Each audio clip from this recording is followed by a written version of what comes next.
할로윈이 가까워 오니 동네의 흉가도 늘어나고 공동묘지까지 생겨나고 있습니다.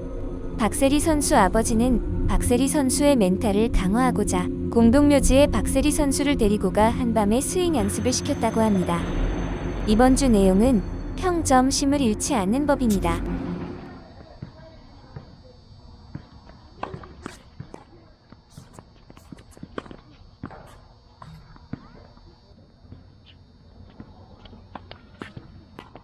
계속되는 제 아들의 서브 위주 플레이에 대응할 방법이 없어 스트레스만 쌓여갑니다.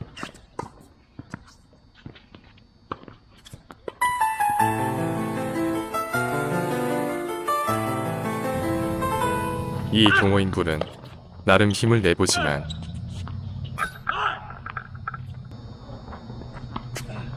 서브와 스트로크 어느 쪽에서도 해법을 찾지 못하며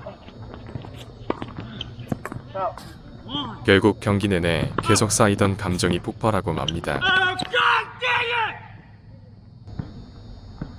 스포츠 연구학자들에 의하면 테니스는 복싱, 이종격투기 등 격렬한 몸싸움이 수반되는 스포츠들을 제외하면 가장 체력적으로 힘들고 많은 기술이 요구되며 정신적인 스트레스도 높은, 그래서 모든 스포츠 중 7번째로 어려운 스포츠로 분류됩니다. 정신적인 부분만 놓고 보면 여러 조사 결과에서 테니스는 거의 모든 경우 3위의 자리를 차지합니다. 어떤 스포츠 정신의학 전문가는 정신적으로 복싱과 가장 유사한 스포츠가 테니스라고 하기도 합니다. 복싱처럼 내 의지를 상대에게 관철시켜야만 승리를 쟁취할 수 있는 스포츠가 테니스인 것입니다. 그렇다면 테니스에서는 어떻게 스트레스가 발생할까요? 테니스뿐만 아니라 모든 스포츠에서 스트레스가 발생하는 원인은 불확실성 때문입니다. 만약 경기의 승패를 미리 결정해놓고 테니스 경기를 치르신다면 여러분들은 별다른 스트레스를 받지 않으실 것입니다. 이 불확실성은 우리의 마음을 불안하게 만들고, 이 불확실성이 우리가 원하지 않는 결과로 바뀔 때 우리의 불안함은 화로 바뀌게 됩니다. 그럼 이 불확실성은 어떻게 대처해 나가야 할까요? 내 능력 밖의 일에 대해서는 신경 쓰지 말기. 이 영상은 동일한 힘과 코스로 퍼팅을 해도 항상 공이 같은 지점으로 흘러가지 않음을 보여주는 영상입니다. 아로뷰어 컨트롤. 너의 제어 밖에서 일어나는 일에 대해서는 신경을 꺼라. 이런 뜻입니다.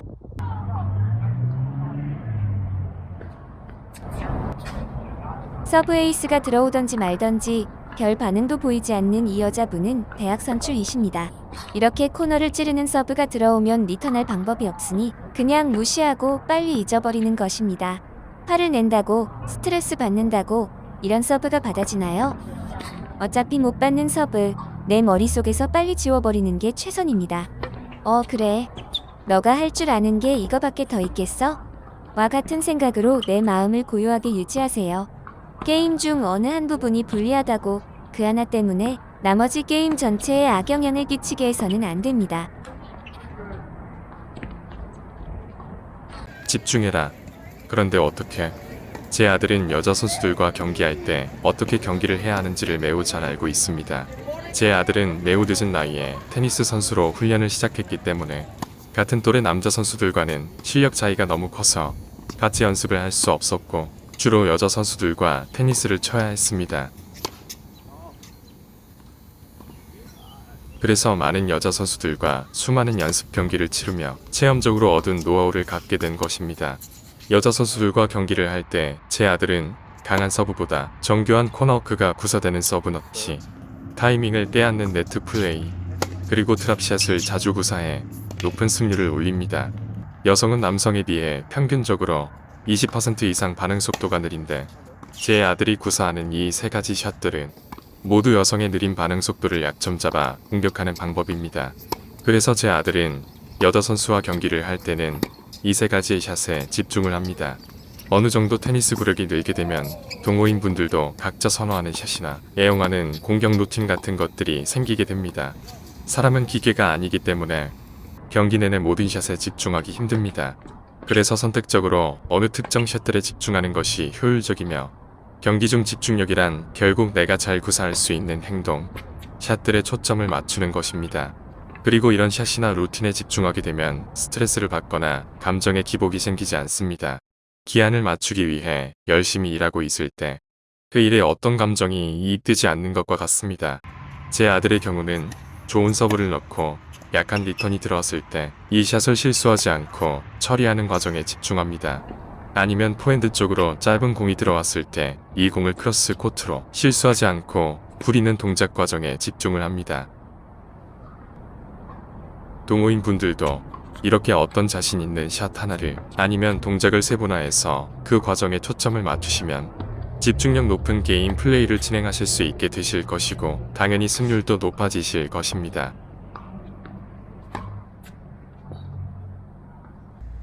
나의 예상과 다른 상황이 벌어지는 경우 목표를 수정하기. 올해 7살인 웨인 선수는 제가 너무나 귀여워하는 매우 재치있게 공을 치는 테니스 신동입니다. 동갑 여자친구가 웨인이를 응원하러 나왔는데 제가 이 어린 숙녀에게 아주 큰 말실수를 That's game. 했습니다. Good job. 웨인이에게 또 다른 여자친구가 있는 게 아니냐는 엉뚱한 소리를 한 것입니다. Yeah, Wayne's about to win. Are you Wayne's friend? Girlfriend? Having a sleepover. Oh, really? Wow. I saw you at the tournament last time too, didn't I? Wasn't she at the tournament? No, she's not playing tennis. Oh, so it's a different girl. Okay, so Wayne has a different girlfriend. 사람은 누구나 이렇게 예상 밖의 정보나 상황에 놓이게 되면 당황을 하고 낙담하게 됩니다. 이 체드라는 분은 경기에 지고 있기 때문에 이렇게 화가 난 것이 아닙니다. 미리 확인해본 제 아들의 전력으로는 자기보다 테니스 실력이 더 낮아야 하는데 실제 만나서 경기를 해보니 자신이 예상하던 실력이 아니었고 그래서 당황하고 낙심해 이런 반응을 보이게 된 것입니다. 많은 분들의 멘탈이 무너지는 경우가 바로 이런 예상하지 못한 상대방의 전력을 접하게 되었을 때인데요. 이럴 때는 현실을 인정하고 마음가짐을 바꿔야 합니다. 아, 상대가 나보다 강하네. 젠장. 망했어. 같은 생각을 갖게 되면 평소 잘 되던 플레이조차도 안 됩니다. 그것보다는 아, 상대가 나보다 강하네. 그럼 이기는 것을 목표로 하지 말고 최대한 적은 점수차로 경기를 끝내보자. 같은 생각으로 목표를 수정하고 다시 그 목표를 위해 노력하는 것입니다. 아, 오늘 4게임 차이로 졌네. 다음에는 서브 리턴을 더 연습하고 나와서 2게임 차로 지는 걸 목표로 세워야겠어. 같은 점진적인 목표를 설정해 나가는 것입니다. 경기 중에 경기 후에도 이런 목표를 세우는 것은 매우 중요합니다. 목표란 결국 내가 희망을 놓지 않겠다는 의지의 표현이고 사람은 희망을 잃지 않는 한 포기하지 않는 동물이기 때문입니다.